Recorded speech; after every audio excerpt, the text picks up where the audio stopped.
and you understand in security, you need to be at least as good as the attacker or better, much better than the attacker. You need to have very good understanding of how the system really operates to properly secure it.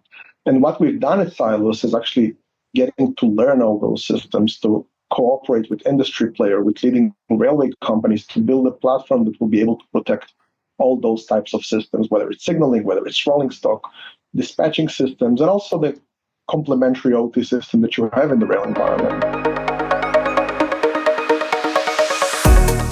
Hey, I'm Dino Boussalaki, the Chief Technology Officer and OT guy at Velta Technology. Hi, I'm Jim, the COO and IT guy. And I'm Craig Duckworth, President and CEO. You're listening to the Industrial Cybersecurity Insider Show. In each episode, we bring you the inside scoop on the world of industrial cybersecurity. We talk about everything you don't know that you should know. So plug in and power up. The show's about to get started. Hi, my name is Dino Boussalaki, and I'm the CTO and co-founder of Velta Technology. Welcome to this edition of Industrial Cybersecurity Insider.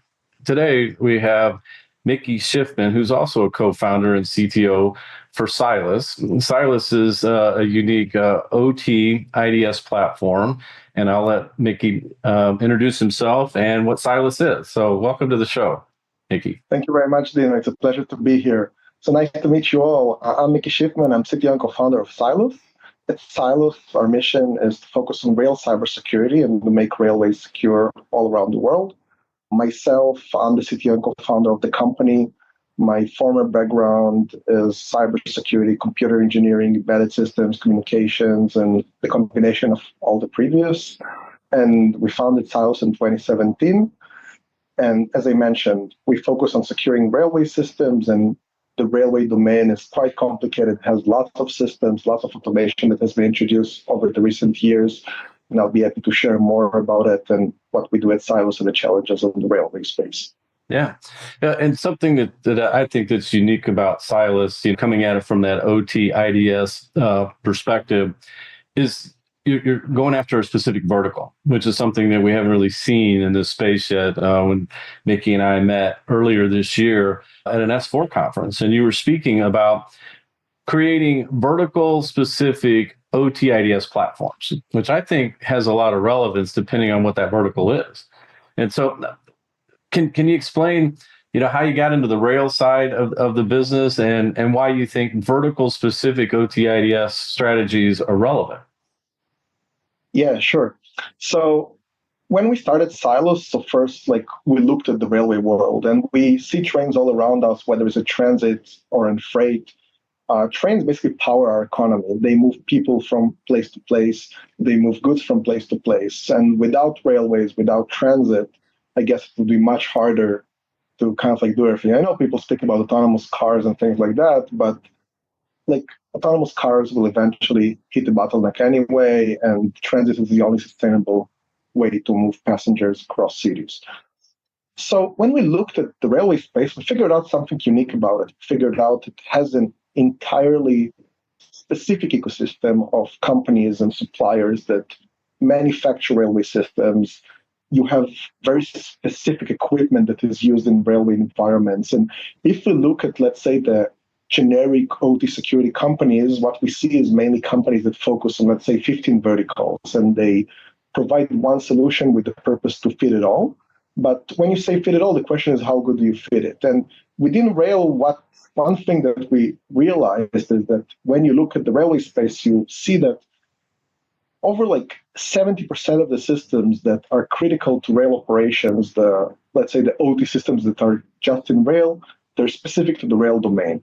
They're built by specific vendors that sometimes only operate in the rail space, or partners that only operate in the rail space. They communicate in protocols that you can find only in the rail space. Sometimes they use operating systems that are used only in the rail space. And when you see the combination of all of those, and you understand in security, you need to be at least as good as the attacker or better, much better than the attacker. You need to have very good understanding of how the system really operates to properly secure it. And what we've done at Cylus is actually getting to learn all those systems, to cooperate with industry players, with leading railway companies to build a platform that will be able to protect all those types of systems, whether it's signaling, whether it's rolling stock, dispatching systems, and also the complementary OT system that you have in the rail environment. But overall, if I summarize it, like the rail vertical is very unique because the systems are just unique systems that operate trains. They don't exist in any other industry. Yeah, we taken from a manufacturing perspective, it's like you got to think globally, but you got to act locally. And we worked with a very large tier one rail here in the United States. And, it's almost like the instead of plants, you think of the four walls of a plant, where in the rail industry, it's kind of the four walls of your country, right? Or your state or whatever that region is, because everything is external, so to speak. Let me ask you this in regards to cybersecurity, which we understand. One of the other focuses, at least from the manufacturing perspective that we get engaged with, has to do with process integrity, right? Safety. And so from the rail perspective, what have you seen in the Cylus tools in platform, OTIDS platform for the vertical in regards to that, like a PLC change that somebody makes in the rail industry? Is that like a big deal, and does it happen a lot? And are they tracking them maybe with some measure of change control, or is it a shoot from the hip change that somebody decided to make to a control system? Yeah. So first, like our solution is called like Cylus One. It's rail technology security platform, and it protects all, as I mentioned, all critical environments in the rail space. With regard to what you said, so safety is, let's say, the major constraint and the major concern of railway companies.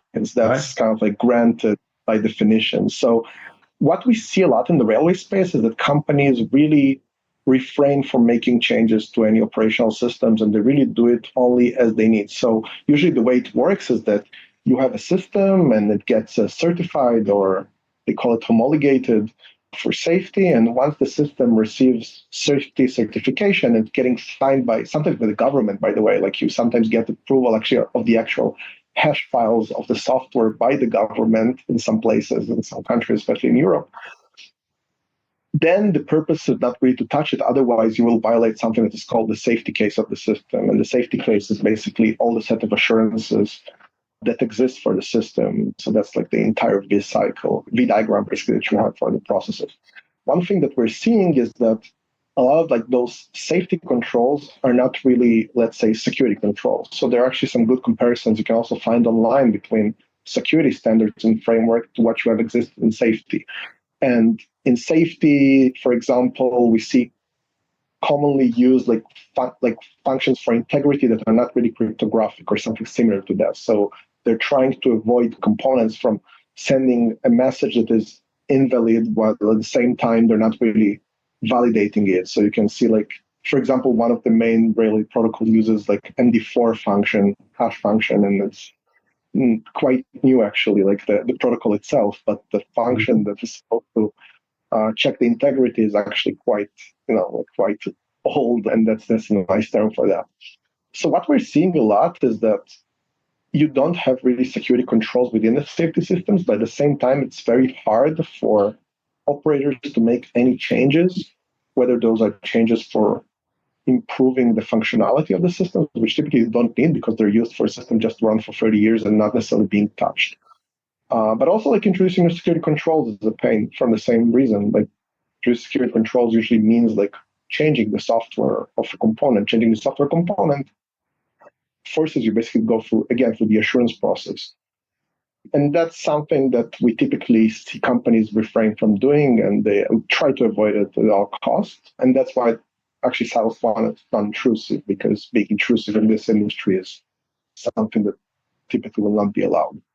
But you brought up something interesting in regards to government, right? In the United States, obviously, there's some regulations that they're trying to apply into critical infrastructure, which is where rail falls, in regards to just something as simple as asset inventory, right? And my experience and some of the work we've done, we found that to be very difficult to do in a manner that you'd like to see it to be done continuously, right? Versus just a snapshot in time, right? Because things change. I believe they change quite a bit in certain areas. Do you think the governments will get involved, and do you see the governments getting involved, not only continuing to drive, those pillars of specifically asset inventory, continuous monitoring, and then vulnerability management at some point, but do you think that they would get involved with, do they track the PLC changes from a safety system? If it is a safety system, is the government reviewing those, or at least wanting that black box log of changes to the control systems?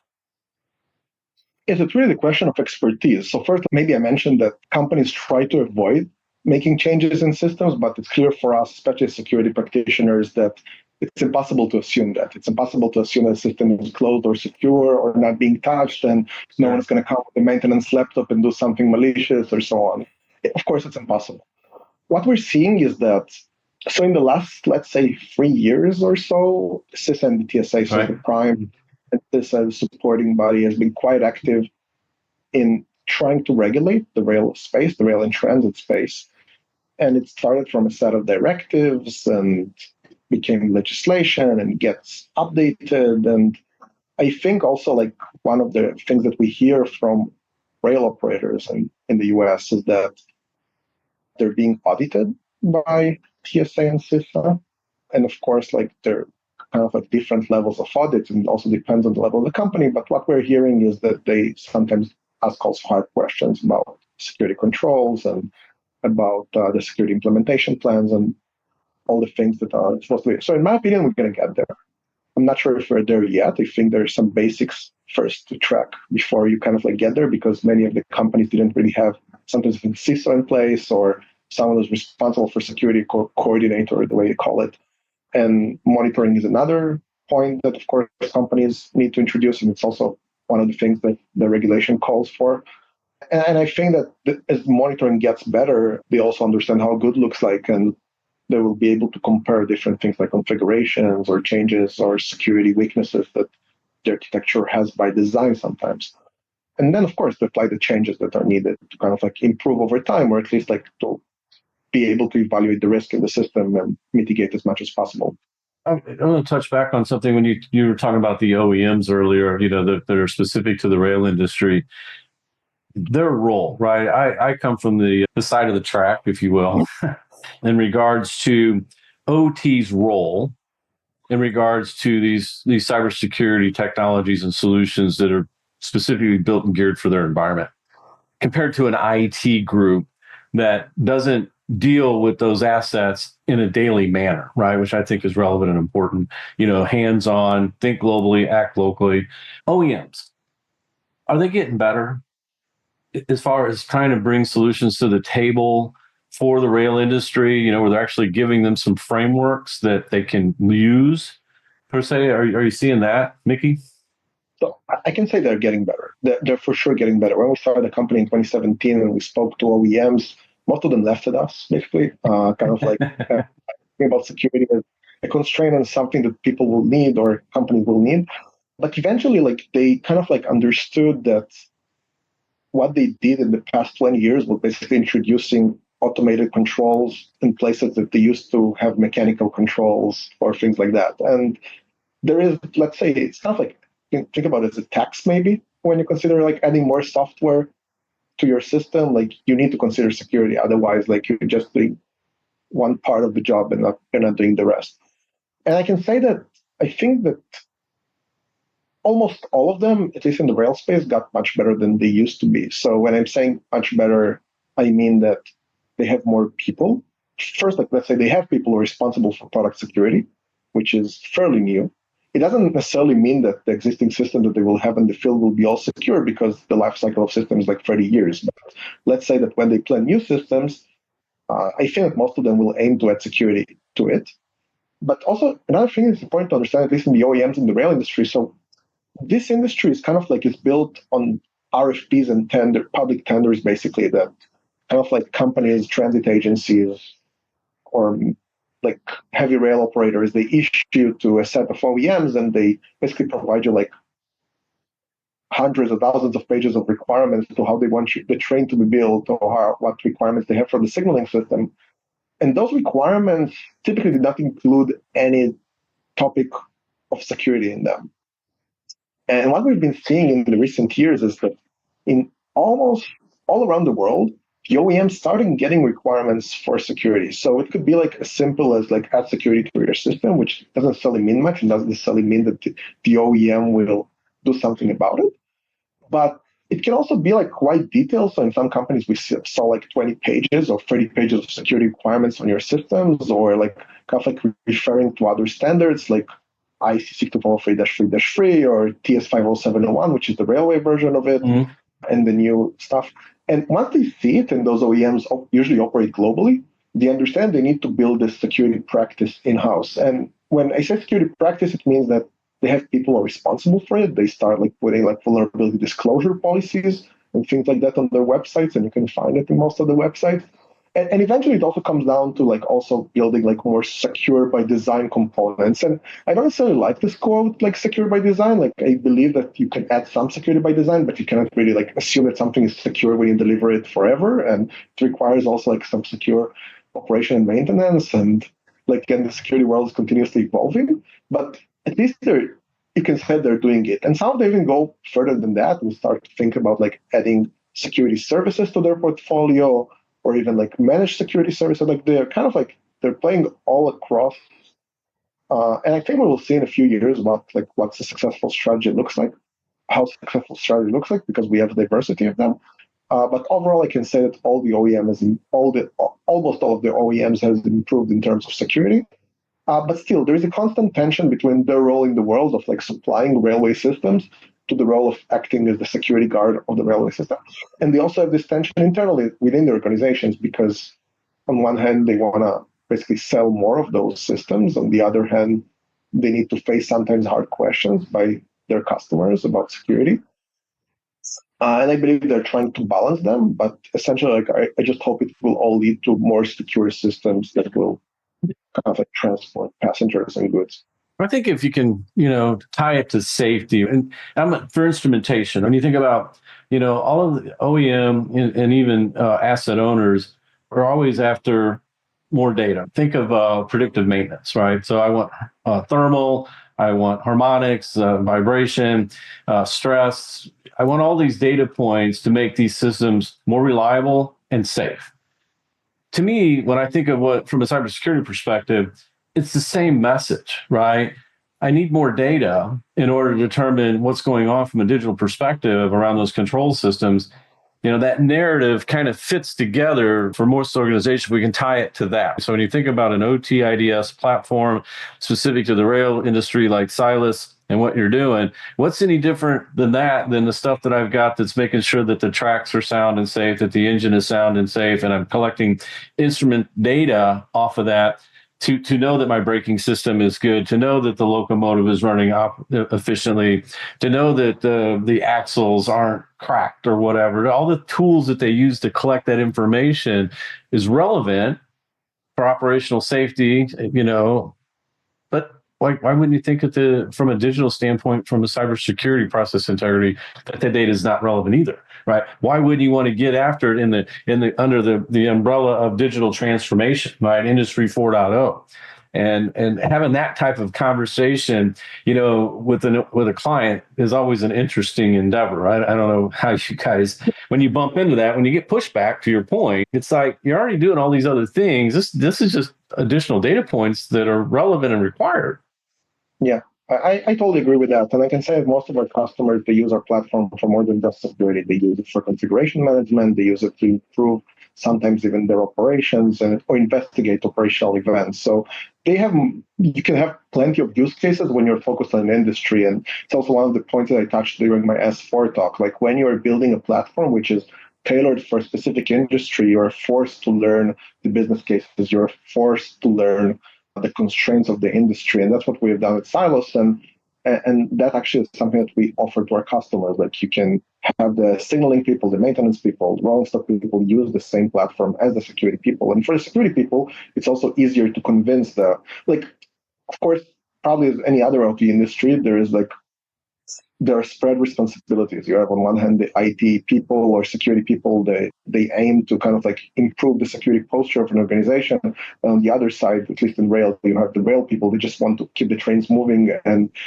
so far they've been moving. So what do you want now? And that's kind of where the most of the debate is. So we find the use case to be much more compelling when you have both of those parties in the conversation, and you can speak to the rail people, explain them what has changed in the rail space since the time they started to operate the trains as well as the security people and kind of like show how our platform is more tailored to this industry and can provide much better results than a generic platform.